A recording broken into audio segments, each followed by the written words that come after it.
Hello students, welcome back. आज हम लोग पढ़ने वाले एक बहुत ही इंटरेस्टिंग सा टॉपिक, और वो टॉपिक का नाम है जहाँ पे हम लोग सब्जेक्ट के बारे में बात कर रहे हैं, that is related to the business laws.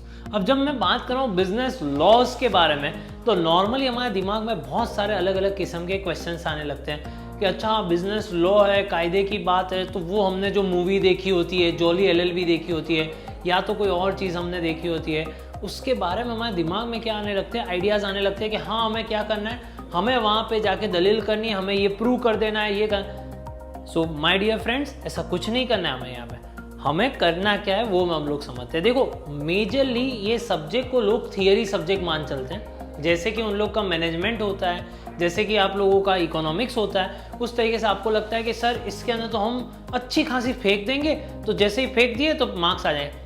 ये पूरे सब्जेक्ट के अंदर फेंकना मत।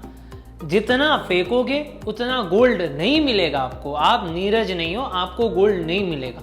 यहाँ पे गोल्ड लाने के लिए छोटा सा काम करो, जो सेट टू सेट आंसर्स दिए उसके, क्योंकि लॉ कायदा कौन सी चीज़ है, कायदा बनी हुई। अगर कायदा ही हाफ पेज का है और आपने 7 पेज लिख दिए, तो ये कैसे मुमकिन हुआ? ये पॉसिबल ही नहीं है। तो ये चीज़ आपके दिमाग में पहले डाल दो। तो first thing is clear in that. दूसरी बात जो इसके अंदर, बहुत सारे लोग ऐसा आता है कि लॉ आ जाता है तो क्या करते हैं, अपने अपने बना के सेक्शंस डालते जाते हैं, according to section this and this, according to section this and this. हर 2 लाइन पे सेक्शंस डालते जाते हैं, हर 2 चीज़ पे सेक्शन डालते हैं। अब मेजरली सारे के सारे सेक्शंस आप समझो आप पहली बार पढ़ रहे हो। जो पढ़ाने वाला है, जो पेपर चेकर है, जो पेपर सेटर है, उसने यही लॉस कब के पढ़े हुए, उसने खुद ने इतनी बार पढ़ा हुआ है, तो उन्हें सारे सेक्शंस पता होंगे कौन से रेलेवेंट है। अगेन, गुजरात यूनिवर्सिटी आपसे ये नहीं चाहता कि आप सारे के सारे सेक्शंस याद रखो, इसलिए ये भी गलती मत करना। अगर आता हो, सही आता हो तो लिख देना, अगर सही नहीं आता हो या तो फिर सही पता नहीं है तो मत लिखना, क्योंकि कोई यहाँ पे आप कितना याद रख रहे हो उसकी एग्जाम नहीं है, पर क्या कोर कॉन्सेप्ट है उसके बारे में। अब तीसरी एक चीज जो ये होती है कि सर भाई इसने इसके साथ ये किया और फिर वो कोर्ट में आके ना बोल दे मैंने ऐसा नहीं किया था, तो क्या करें?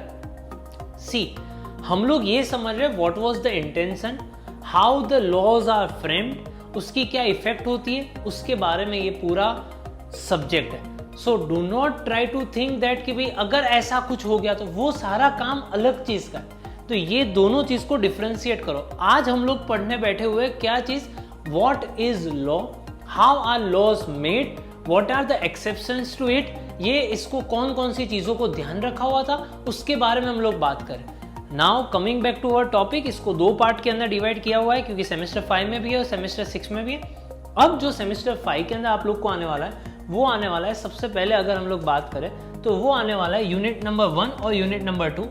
ये दोनों के दोनों इंडियन कॉन्ट्रैक्ट एक्ट के, ये इंडियन कॉन्ट्रैक्ट एक्ट के। फिर यहाँ पे इनडायरेक्ट टैक्स, यहाँ पे खाली डेफिनेशंस है, इसके अलावा कुछ भी नहीं है, खाली डेफिनेशंस करनी है। और फिर आ रहा है आपके पास unit number 4, sale of goods act 1930। तो ये 4 कायदे आपको पढ़ने, 4 कायदे तो नहीं है, बेसिकली 2 कायदे तो एक ही चीज के।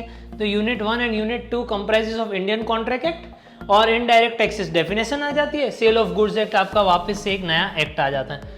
तो 3 चीजें यहाँ पे आपके पास एक्ट है, और इनडायरेक्ट टैक्सेस के अंदर आपको सारी डेफिनेशंस करनी है। इसके अलावा यहाँ पे कुछ टॉपिक के अंदर है नहीं, बट मोस्ट इंपॉर्टेंटली इसके अंदर जब मैंने देखा हुआ है ये क्यों ये इंपॉर्टेंट बन जाता है या क्यों पढ़ना जरूरी होता है।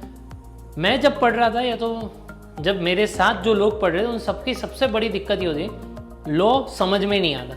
जो ऊपर लिखा हुआ है वो समझ में नहीं आ रहा है, एग्जाम्पल देखने जाते हो तो ऊपर लिखा हुआ वो समझ में नहीं आता, एग्जाम्पल थोड़ा बहुत समझ आता। एग्जाम्पल, अगर एग्जाम्पल समझ गए तो ऊपर के लिखे हुए के साथ कभी भी कुछ चीज रिलेट नहीं हो पा रही है। तो यहाँ पे क्या हो रही दिक्कत आ रही है, मतलब ऊपर का समझे तो नीचे कुछ और दिया है, नीचे कुछ समझे तो ऊपर कुछ और दिया, ये दिक्कत आती है।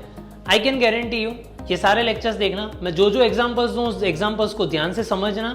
ये सारे एग्जाम्पल्स अगर आप ध्यान से समझ लिए तो यहाँ पे आपको कभी भी रट्टा मारने की जरूरत नहीं पड़ेगी, कुछ नहीं करना होगा, बस आपका खाली कंसंट्रेशन मुझे चाहिए। जो मैं समझा उस टॉपिक को समझ गए तो आप अपने आप भी जाके आंसर लिख सकते हैं, बस खाली ध्यान ये रखना कि आप भले अपने आप लिखो पर फेंकना मत चालू करना, क्योंकि जिस टाइम से आप फेंकना चालू कर दोगे उस टाइम से आप गलत हो जाए।